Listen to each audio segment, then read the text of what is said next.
Bilasizmi? Futbol bu oddiy sport emas. Bu butun dunyo tilini birlashtirgan o'yindir.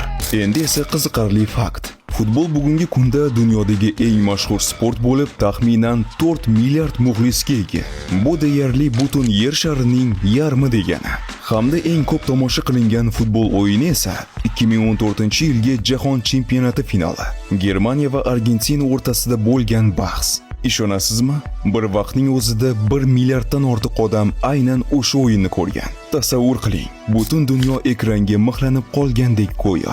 Rekordlar ham juda qiziq. Masalan, eng tez gol urgan futbolchi kim deb o'ylaysiz? Albatta bu turk hujumchisi Hakan Shukur. 2002-yilda Janubiy Koreyaga qarshi o'yinda atigi 11 soniyada gol kiritgan.